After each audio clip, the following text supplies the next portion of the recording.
Hello guys, and here is your weekly dose of urban news. Hit that subscribe button so you never miss an update, and as always, a massive thanks to my awesome Patreon supporters and everyone else who keeps this going.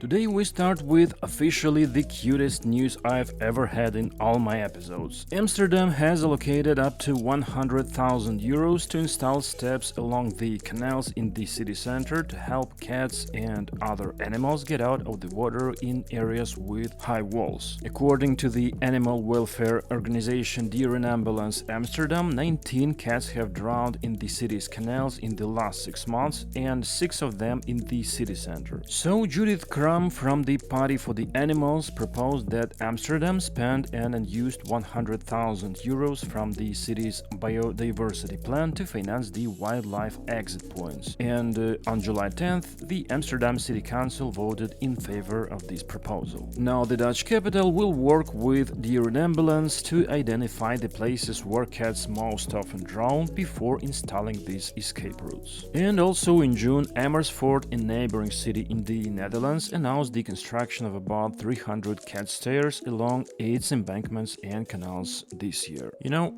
I wish we had more news like this. But there are also more extensive news from the Netherlands. Rotterdam's public transport operator plans to announce a tender for 38 new metro trains with an option for 8 more units. They plan to spend 578 million euros on this, which also includes the supply of spare parts and staff training. The new trains, which can reach speeds of 100 km per hour, will be 90 meters long with open carriages and wide aisles along the entire train. The first ones will be delivered in 2029 and put into operation in 2030, with the entire batch expected to arrive in the city within 3 years. The new trains must be ready for the installation of automatic train control equipment, as autonomous operation may be introduced in the Rotterdam metro when the existing signaling system are replaced after 2035. Most of the new trains will replace the old 5300 and 5400 class cars, while the remaining 9 will increase the capacity of the existing network, particularly on Line E, where the frequency of service will increase from every 10 to every 5 minutes.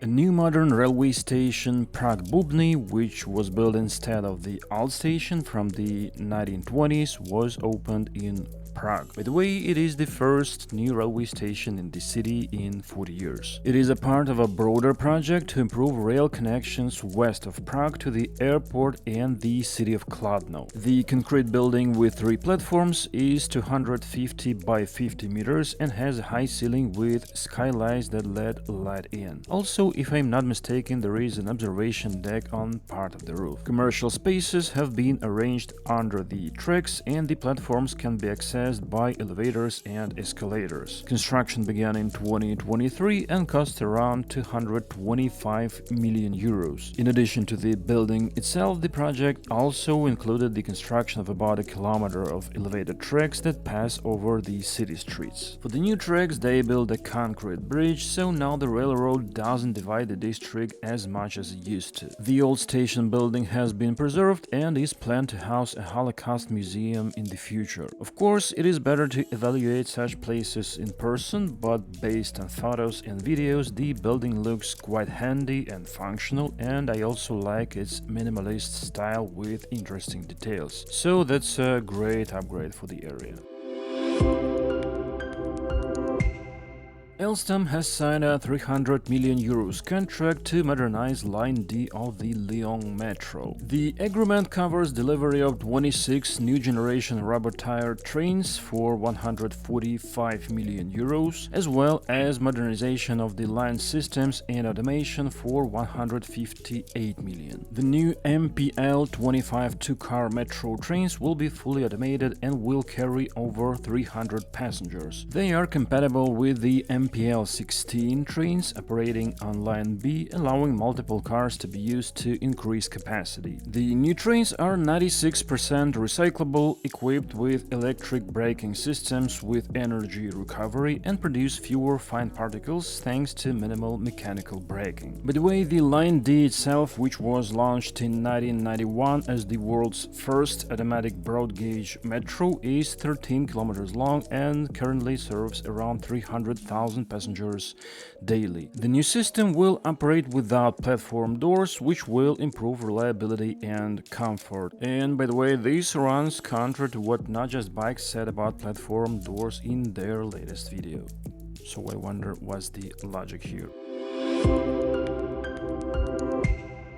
Meanwhile, Berlin transport operator BVG plans to purchase a new generation of double-articulated buses approximately 25 meters long and with a capacity of up to 200 passengers. With the support of Berlin's CDU party, these megabuses are presented as flexible, short-term alternative to trams, especially in areas where tram expansion has stalled. These vehicles are intended for use primarily on lines with high passenger volumes, and purchases could begin in 2026 depending on political approval and structural changes. Meanwhile, critics of the idea say that the promotion of long buses is driven by the CDU's dislike of trams. While megabuses are being publicly discussed, the tram network expansion in Berlin is slowing down. The current Senate has halted key tram projects or postponed their planning indefinitely. For example, Alexanderplatz to Potsdamer Platz connection, the planned closure of the gap via Leipziger Strasse has been halted, even though 530 meters of track has already been laid and 6 million euros invested. And there are also some other examples like this in the city.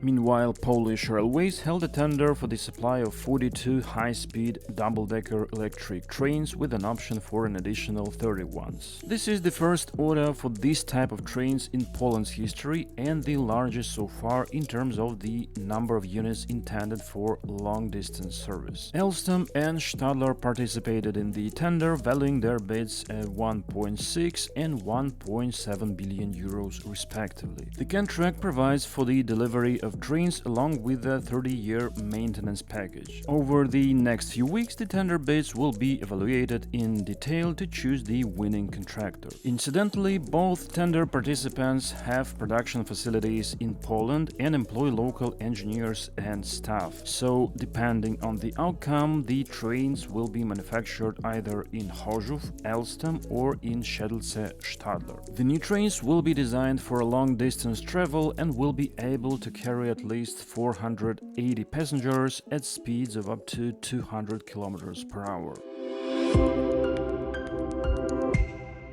The Greek capital Athens plans to shut down its trolleybus network. Oh boy, here we go. For decades, trolleybuses have been an integral part of the cityscape, but in recent years the infrastructure has begun to deteriorate. I wonder why. So the Ministry of Infrastructure and Transport has decided to prepare for the complete closure of the trolleybus network. The liquidation will involve not only decommissioning of the vehicles themselves, but also dismantling of the contact network. According to Greek media, one of the main reasons for this decision is the fleet aging. More than 120 trolleybuses are over 20 years old, and some have been in operation even since 1999. So, as a result, maintaining the fleet, which totals 300 units, has become increasingly difficult and expensive. Now, the city authorities plan to replace the trolleybuses with electric and hybrid buses that don't require a contact network.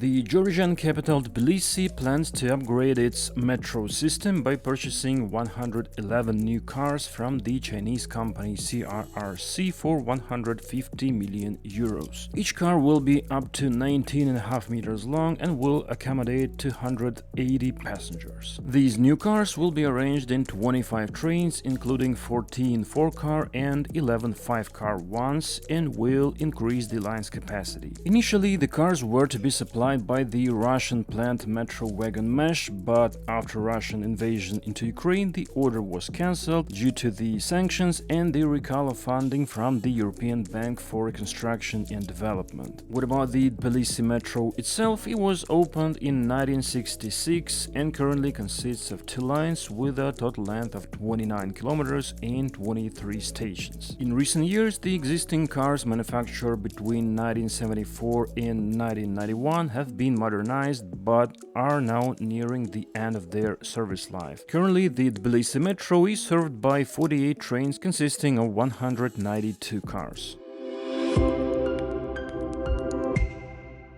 And now, quick reminder that my channel also has a Patreon where I upload exclusive videos that are not available on the main channel and where you can find answers to questions that are often arise in the comments. By the way, one such video was dropped just recently. And that's all for this time. The links to the news sources, as usual, are in the video description. So, thanks for watching and see you in the next videos. So, Judith Kram from the Party for the Animals proposed that Amsterdam spend an unused 100,000 euros fund found in the city's biodiversity